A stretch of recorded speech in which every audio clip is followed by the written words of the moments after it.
घरातील भांडणासाठी शेजाऱ्यांना दोष देऊ नका, राऊतांवर वाघमारींची टीका. संजय राऊत यांनी तोंड सांभाळून बोलावं, अन्यथा तोंड कसं फोडायचं हे शिवसैनिकांना कोणी शिकवण्याची गरज नाही. संजय राऊत यांचं बोलणं म्हणजे नाचता येईना अंगण वाकडं असं आहे. तुमच्या गळ्यात महायुतीचं मंगळसूत्र होतं तरी देखील तुम्ही काँग्रेस आणि राष्ट्रवादीकडे डोळे मारत होतात. 6 खासदार गेले नाहीत तर तुम्हाला जनतेनेही सोडलंय. काँग्रेसमध्ये राष्ट्रवादीने विलीन व्हावं, TMCने विलीन व्हावं असं तुम्ही बोलत आहात. नेमकी कुणाची भाटगिरी करताय? राऊत हे फक्त तोंड पाटीलकी करू शकतात. त्या खासदारांना ते केवळ धमक्या देत आहेत. तुम लढो हम कपडे संभालते ही अशी भूमिका घेत आहेत. ऑपरेशन टायगर म्हणजे एकनाथ शिंदे हेच टायगर आहेत हे महाराष्ट्राच्या जनतेनं दाखवून दिलंय. घरातील भांडणं मिटवता आली नाहीत म्हणून शेजाऱ्यांना दोष देऊ नका. नेतृत्वानं नॉट रिचेबल राहू नये एवढीच अपेक्षा आहे. पण आज या ठिकाणी आपल्या सगळ्यांच्या माध्यमातून तोंड पाटीलकी करणाऱ्या संजय राऊताला आम्हाला थेट इशारा महिला आघाडीच्या वतीनं द्यायचा आहे. जे मी काल सुद्धा बोलले होते की आमच्या नेत्यांच्या संदर्भात बोलताना तोंड सांभाळून बोला, अन्यथा तोंड कसं फोडायचं असतं हे शिवसैनिकांना चांगलं माहिती आहे.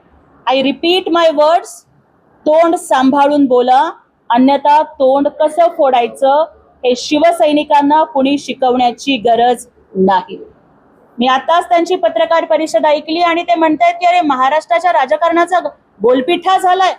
हा महाराष्ट्र छत्रपती शिवरायांचा आहे, हा महाराष्ट्र बाबासाहेब आंबेडकरांचा. या महाराष्ट्राला जिजाऊ सावित्री रमाई अहिल्याची परंपरा लाभलेली आहे आणि केवळ तुम्हाला तुमचे खासदार सांभाळता येत नाहीत म्हणून तुम्ही महाराष्ट्राच्या राजकारणाला गोलपिठा म्हणताय.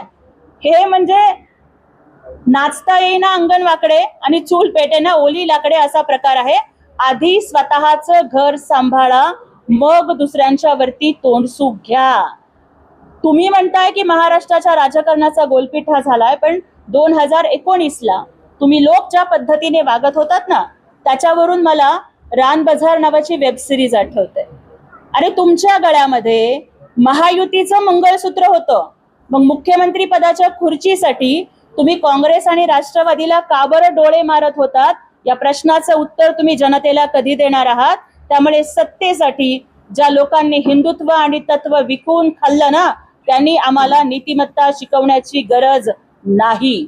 आमचे नेते सन्माननीय एकनाथजी शिंदे साहेब हे ढाण्या वाघासारखं शिवसेना वाचवण्यासाठी आणि जोपासण्यासाठी लढत आहेत. ते तुमच्यासारखे फेसबुक लाईव्ह नाही आहेत. आणि तुम्ही आज बघा की तुम्ही बोलावलेल्या बैठकीला म्हणे तुमचे फक्त 3 खासदार आले, 6 खासदार आले नाहीत. तुम्हाला तुमचे खासदार सांभाळता येत नाही. तुम्हाला तुमच्या खासदारांनीच नाही सोडलं, तुम्हाला जनतेनं सुद्धा सोडलंय.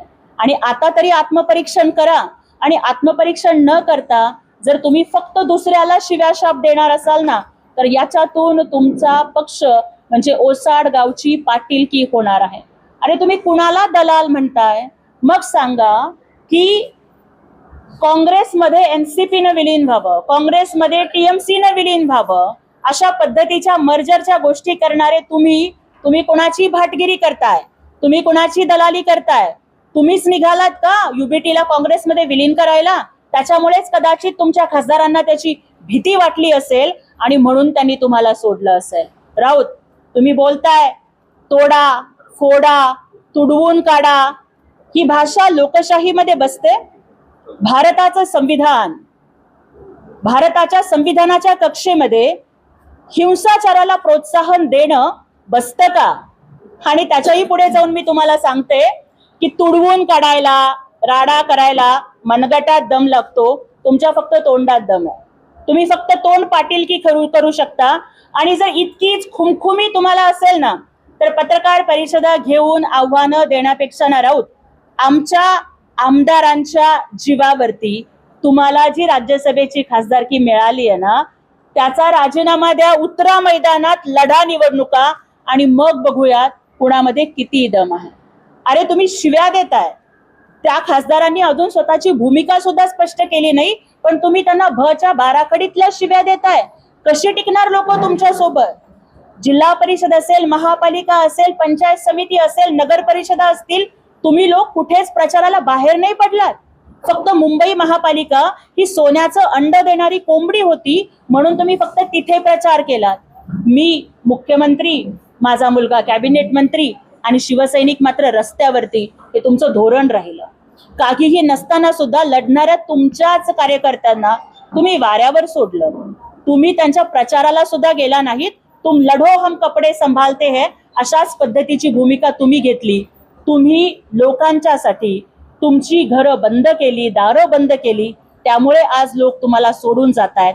आता तरी शहाणे व्हा, आता तरी आत्मपरीक्षण करा. केवळ फक्त दुसऱ्यांना शिव्याशाप देत बसलात तर लक्षात ठेवा, कावळ्याच्या शापानं गाय मरत नसते. तुमच्यासारख्या कावळ्यांच्या शिव्यानं आम्हा मावळ्यांना काहीच फरक पडणार नाही.